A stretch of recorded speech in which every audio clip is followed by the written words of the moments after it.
Hi, this is a replay of an interview I did earlier this year with Senator Colin Deacon. And just a reminder, this show is made possible by the generous sponsorship of Zoho Canada, and we thank them for making it possible for us to bring you this type of content. Zoho has a unique and powerful software suite to transform the way you work. It's designed for businesses of all sizes and built by a company that values your privacy. Visit them at zoho.com.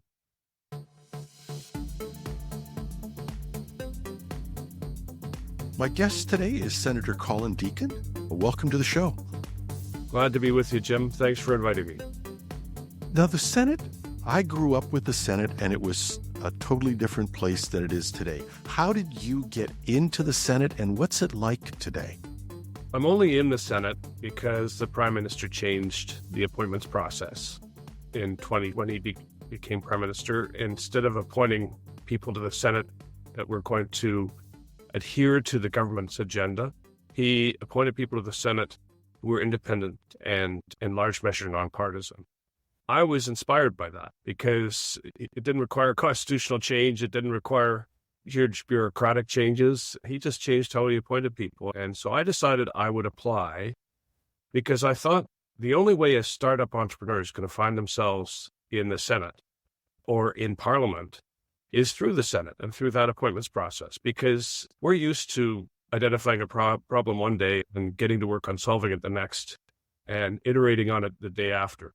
And it's just a culture that doesn't fit with somebody running for Parliament and then having to adhere to a partisan doctrine and being whipped and whatever else.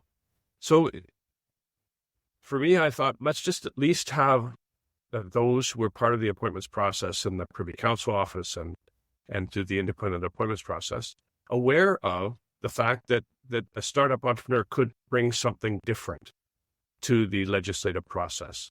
And I, for the life of me, never thought I would ever be appointed.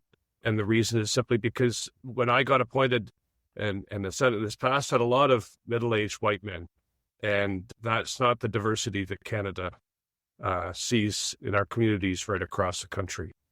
And so I never thought I would get appointed, but at least they'd be aware of the arguments for having a startup entrepreneur. But I did get the call. And I, along with, I think, as far as I know, all the other 80 or so senators that the Prime Minister's appointed have been given one request by the Prime Minister when being appointed, and that's to challenge the government. And I would argue that's the first time in the history of the Senate in Canada where the Prime Minister has said that to someone that they're appointing to the role. It's normally support the government. Here, help the government get this legislation through. Absolutely. So, and that is a tricky thing I'm there. Politically. Yeah. Just one question I have to ask you. Did the call come from the Prime Minister himself? Yes. And I got called by the Prime Minister once in my life, and I thought it was one of my friends making a joke, and I almost blew this call. I almost went down totally in flames, and thank God at the last minute I went, no, this is real. What did that feel like? I'd had some clues because I had a long interview to prior to learn a little bit more about me. And I'd had a long call with Privy Council office and had to send it a lot of paperwork. And so I had some clues that maybe something was coming.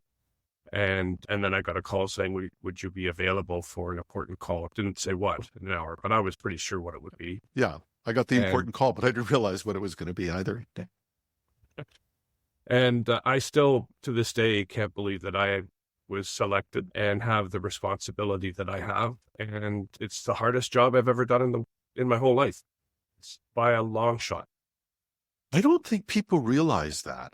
And I'm going to go to that point, but I want to just, because I'm accelerator, I've gotten past this. The audience may not know when you say you were a startup entrepreneur. Can you just tell us a little bit about your background before? So I was a stockbroker before in the 80s, the late 70s and 80s, and I wanted to learn how to build businesses. So I ended up spending a lot of time in some early stage venture capital and angel investing, but building a business in the education technology space and also one in the dental technology space.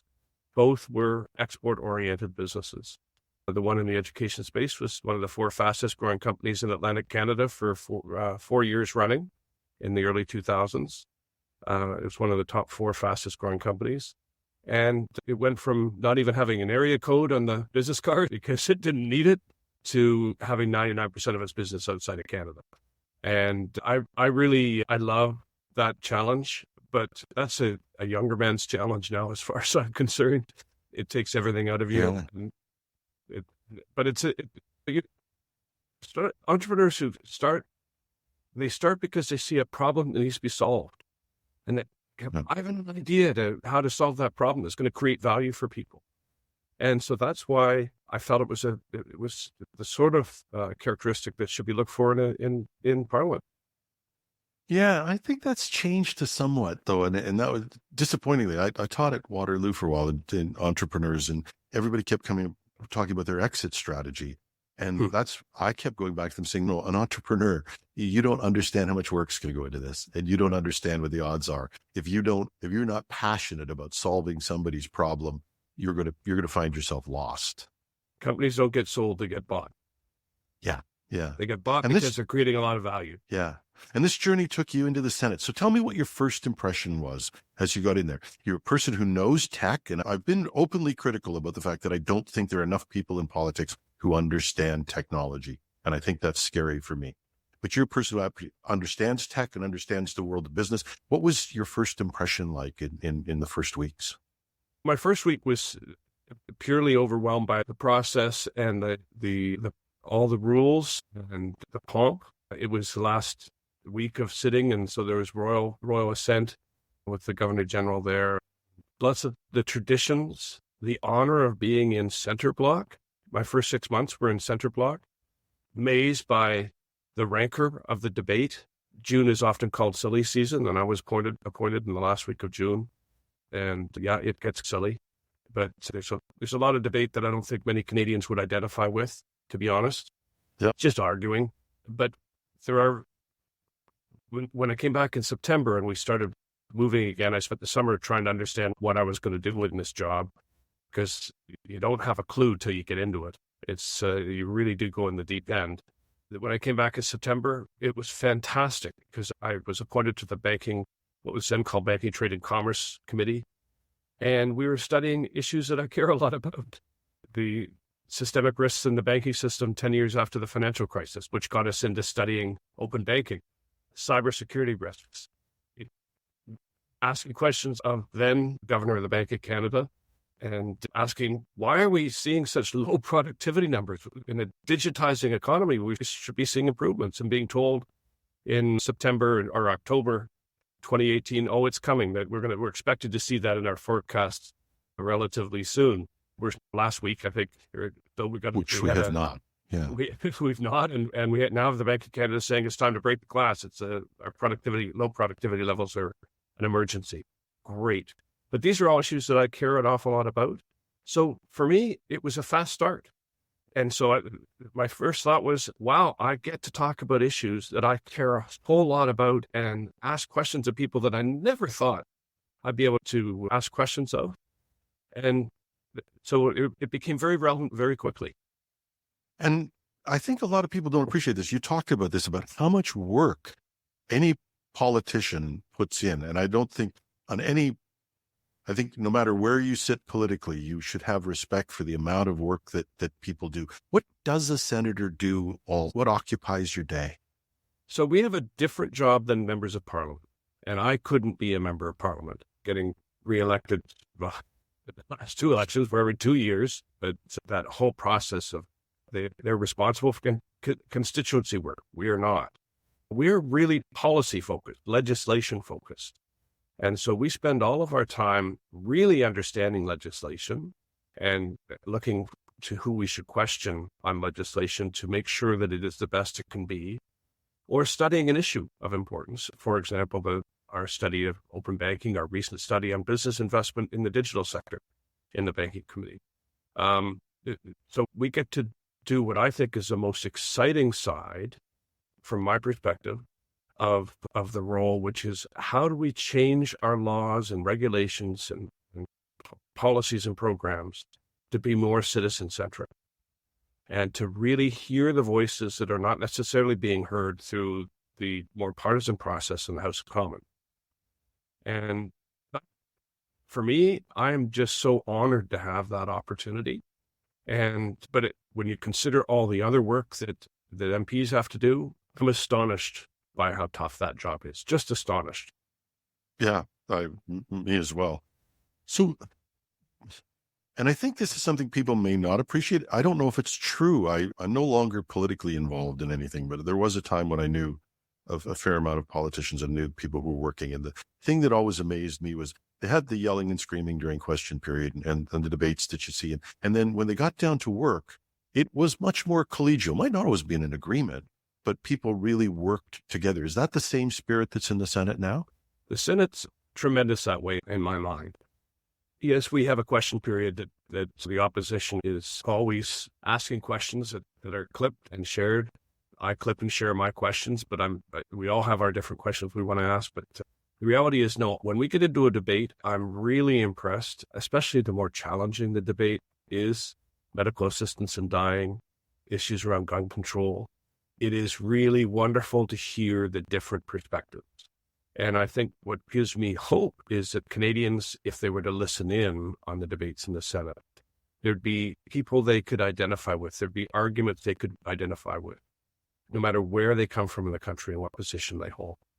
And that's what I find most inspiring about where I work, is that I think we really do have folks in the Senate who represent massive diversity of views in the country.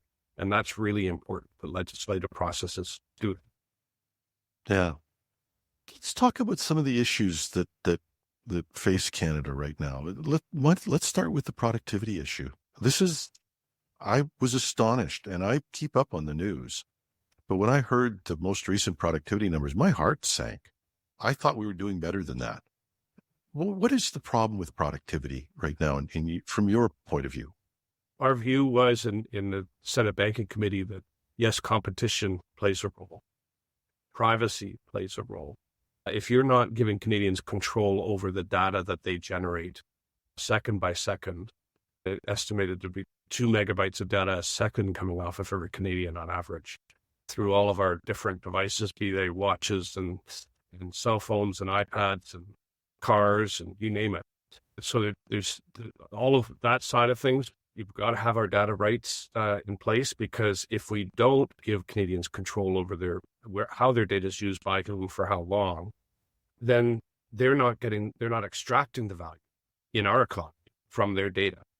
And if we're not extracting the value from our greatest asset, which is with one of the world's most diverse populations, most representative populations in healthcare and energy consumption and financial data, and other multinationals are getting the value out of that, then that's occurring elsewhere in the world. That value is not being created in Canada.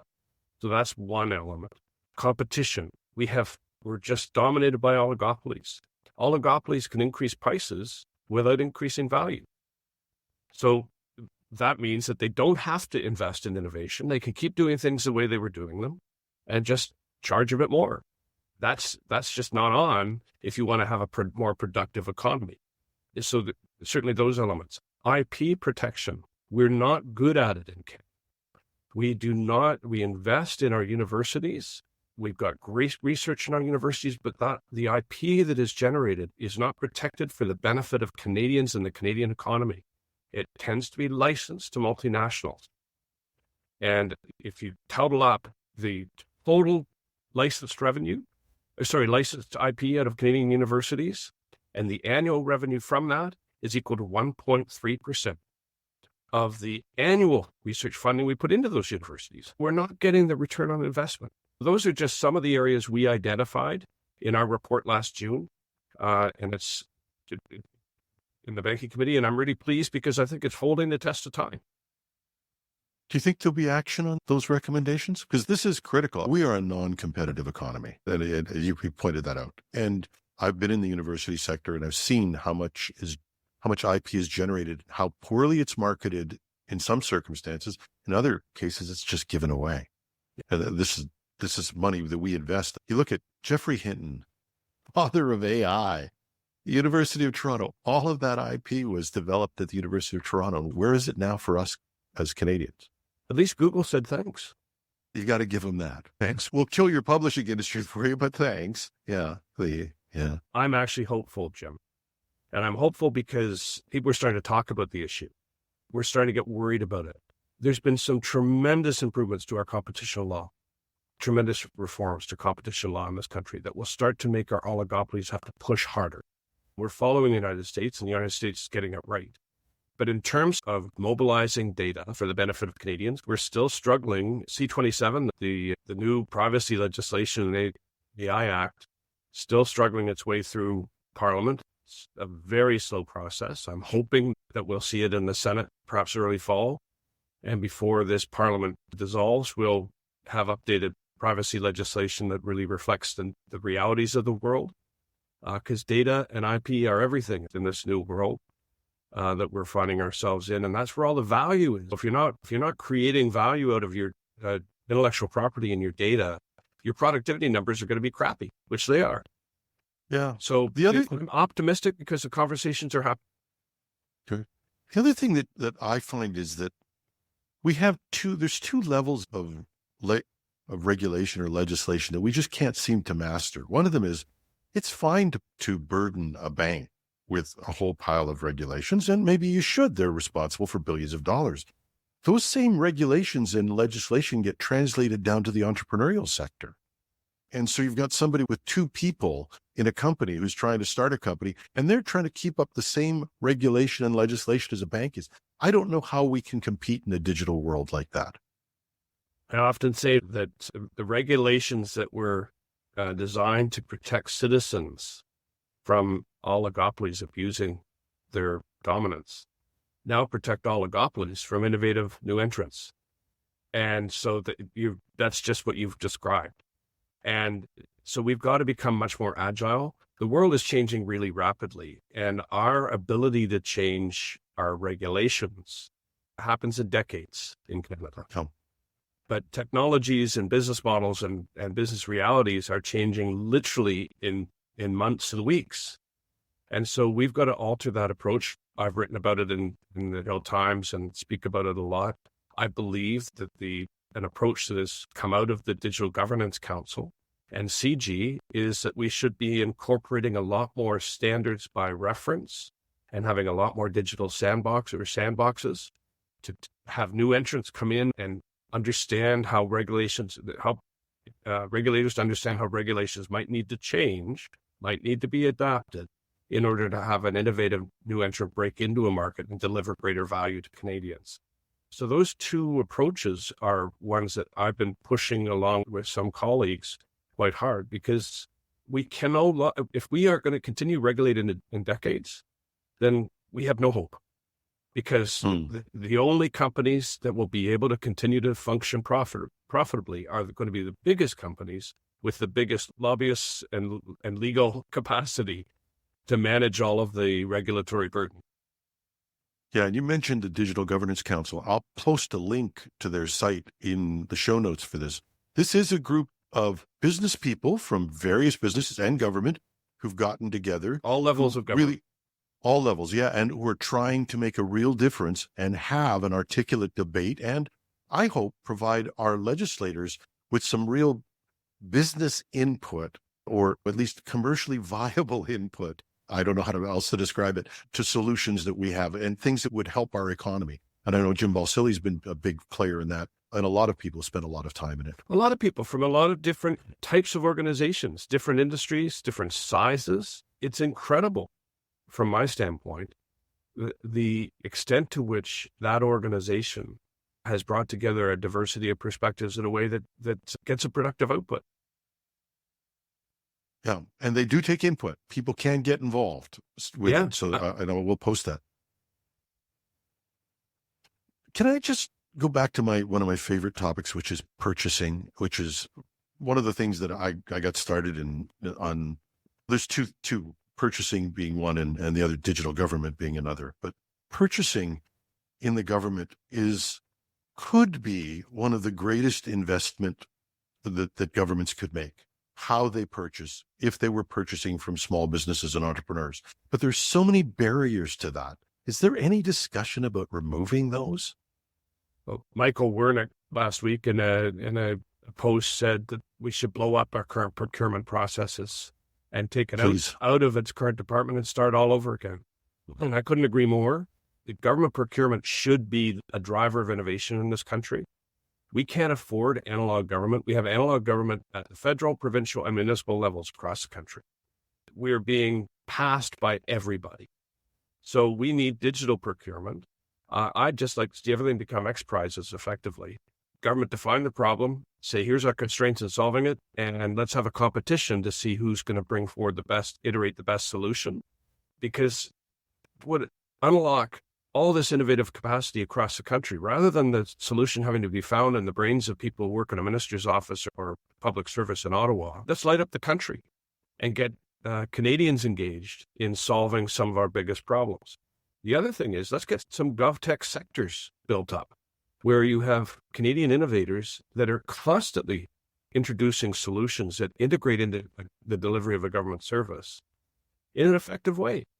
And or regtech sector, anything where we've got the private sector helping to find a solution to a pervasive problem in this country is going to be a good thing in my mind. And especially if it comes from new innovators versus oligopoly. Yeah. And I will say this honestly, I was a consultant. I did procurement purchasing, and that's what opened my eyes. Procurement is totally broken. It is there to sell to the biggest companies or to buy from the biggest companies with supposedly the least risk.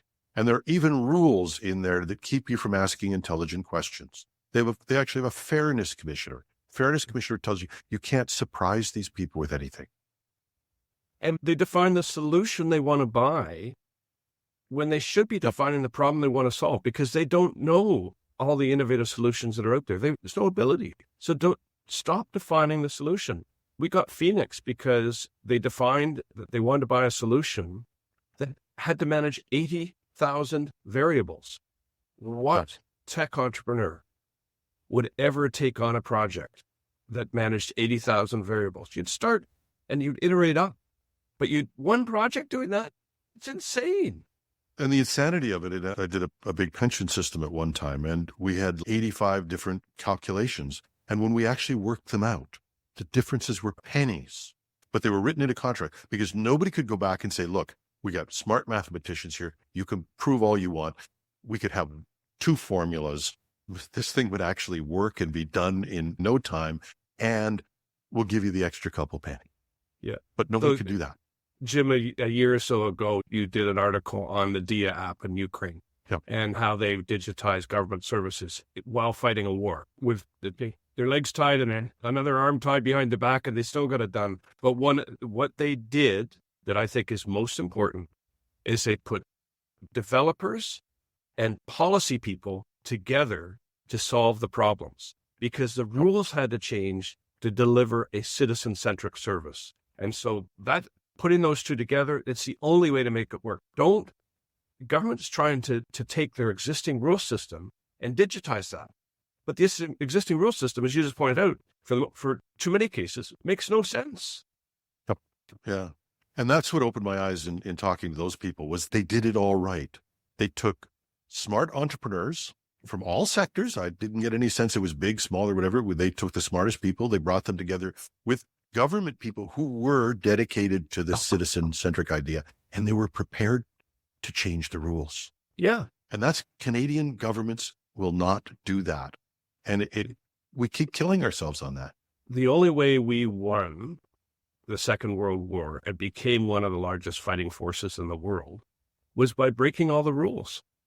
You have to. And right now we're driving our economy into the ground because our rules are too complicated everywhere you look, from housing at a municipal level and provincial level to banking system, you name it. We are not allowing innovators and the people who are bringing new productivity into the economy to succeed. And so what happens? They go elsewhere. They leave the country, or the business leaves the country. I built 2 businesses. I never sold anything. It was too hard. I Yeah. built the companies in Europe and the United States because it was, at least I could build a profitable enterprise. We talked about open banking, and I'd love to do a whole show with you just on open banking and talk about that, because I don't think people realize there's a whole group of entrepreneurs mostly in Vancouver for some reason, who are opening fintech businesses, and you will never see any of the products in Canada. No, They sell to every other country in the world. we need to help. There's a lot of folks in Canada that we've got a great bank.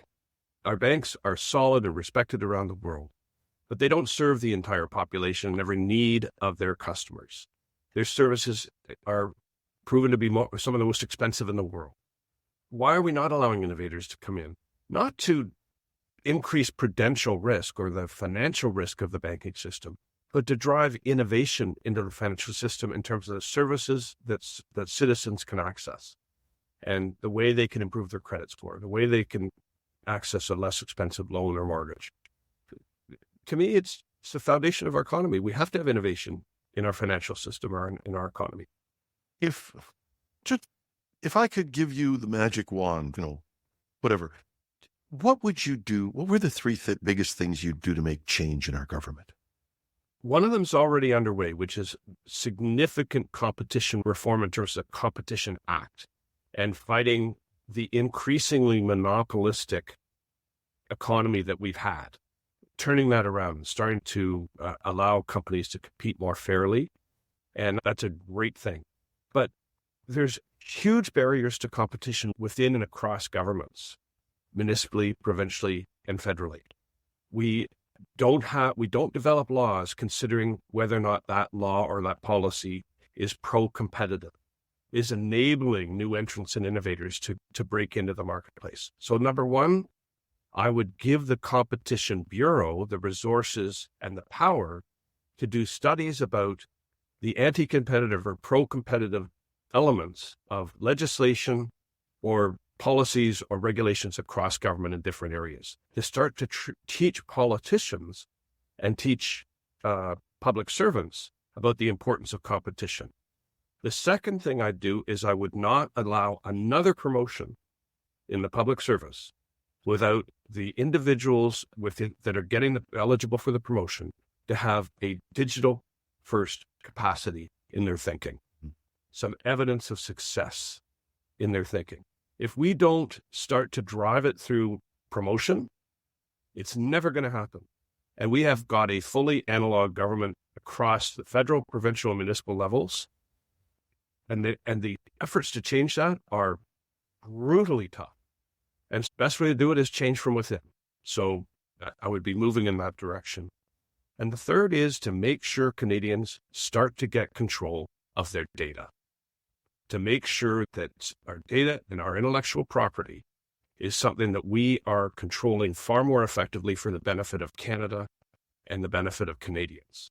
And we don't have that right now. And when you've got a global economy that is increasingly, the wealth and the value that is coming out of the economy is coming from a digital first intellectual property perspective, then we've got to make sure that Canadians are being protected in that regard, and they're not right now.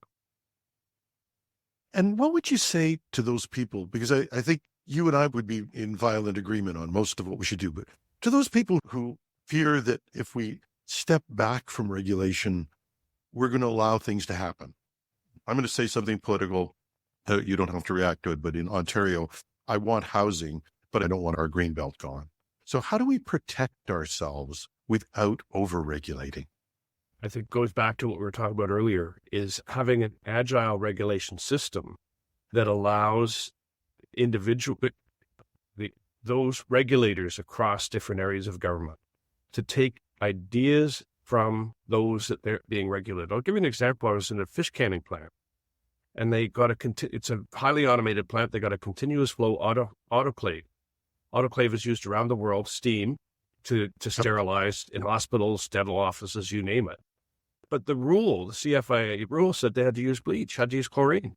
If they do that, they can't sell into Europe. Stop the command and control regulations that we have, define out the ability to innovate. And we've got to have rules that, in that case, it should have been a level of bacteria, a bacteria count they have to prove, right? not how they get to that bacteria kill. And, Yeah. and that's right across government. We've got to start using something that's equivalent to those out-of-date regulations. And that's, to me, standards, codes of practice, certifications that say, yes, you are achieving what was intended through the regulation. Those get iterated. The number of people involved in creating standards in Canada across every sector on a weekly basis in this country is incredible. It doesn't need to be run by government. Ministers need to have the ability to say this, we're going to incorporate this standard as being equivalent to the regulation and have that constantly being iterated with expert advice being given to the minister from small, medium, and large companies and academics and others as to what they should be pointing to. Yeah. And you pointed out quite clearly, one of the things that's frustrated me about government and politics, one of the reasons I made an exit from it myself, was all of the conversation is about the rules. And you broke the rule and you did this. And instead of talking about what did we achieve, what we wanted to achieve. Are we making progress on the key performance indicator that we've decided is crucial here? No, we're not. Yeah. Okay, then what do we need to change? Let's break those rules and figure out how to start to make progress. And right now, we know what our economy is delivering to us. It's delivering to us some of the lowest productivity in the G7, productivity growth. Productivity growth is what will give our grandchildren access to prosperity that we used to take for granted in this country, and I think some people still do. Yeah, I think they do as well. And our concern for our children is something that, especially as I get older, is something I find to be totally gone in our society. Nobody's thinking next generation, and I don't know how you build a country without that thought. The Iroquois Confederacy, the law of the seventh generation. When you're making a rule, think 7 generations ahead. What's going to be the effect in their lives? Yeah. So I don't want to leave my audience bummed out on this, but I think there are problems, and I think we need to solve them. For those of us who are in the tech sector, those of us who are passionate about this, what should we be doing? What can we be doing? I think we've got to find a way, the points I made earlier, we've got to find a way to change procurement and prove that procurement can be done fundamentally differently. Let's find a minister with a big, hairy problem that has to be solved. Could be at a provincial level or federal level. And let's propose an X-Prize process that de-risks the solving of that problem by having the smartest minds competing with one another to find the best solution. And not have it Ottawa out, but Canada in. And to me, that's crucial. Ottawa should be running open source processes and making sure the process is fairly run, but they don't know how to do it. That's not what Ottawa does. Ottawa has had a black box mentality. Actually, positive. There was a phenomenal process that has been run since 2018. I'm sorry, since 2018. There's been a phenomenal process run by Finance Canada in developing the rules and structures around open, or what is now called consumer-driven. It's fantastic. There's been 3 different phases to it with a lot of reports and transparent processes. I mean, I've never seen a regulatory development process that published the minutes of the meetings online following the meetings, run by Abraham Tastian, the most recent one. That's been a very open process, and what I liked about it got everybody in the same room talking about the same problem, rather than a minister's office or public servants talking one-on-one to each group and then deciding how to balance those out. Get them in the same room, bang their heads together, make them figure it out. That's what I used to do with us as a bunch of rowdy kids. You figure it out. I'm not going to tell you how to do it. And that's, so we have got a model that could be replicated. And if it was, I think partisan divisions in Ottawa would be far less wide, because you would have Canadians being part of developing the legislation rather than 2 parties coming saying your side's wrong, my side's right. Will you come back and discuss those with us? Always happy to chat with you. We need to be supporting people like you that are diving into these issues and helping Canadians to find a way to get engaged.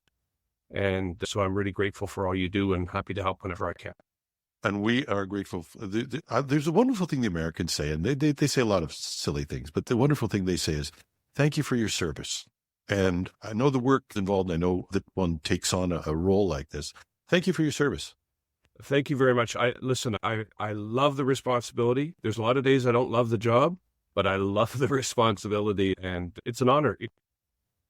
Something most people don't know, there's only ever been about 1,000 senators in the history of this country. This is a really great honor, and especially to be independent in Ottawa, where the party system and partisanship is strong right now. It's a huge honor. So, well, thank you. It gives me hope. I hope there are many more like you. My guest today has been Senator Colin Deacon. Thank you very much for coming, sir. Thanks, Jim. And thank you for spending part of your weekend with us. #Trending goes to air 5 days a week with a daily news show, and every weekend we have this interview and feature show we call the Weekend Edition. You can get us anywhere you get audio podcasts. We're also on YouTube with a video version. By the way, we're approaching 1,900,000 downloads. I'd like to take us to 2 million, so let your friends know about us. Show notes are at technewsday.ca or .com. Take your pick. I'm your host, Jim Love. Enjoy the rest of your weekend, and I'll talk to you Monday morning with the latest in tech news.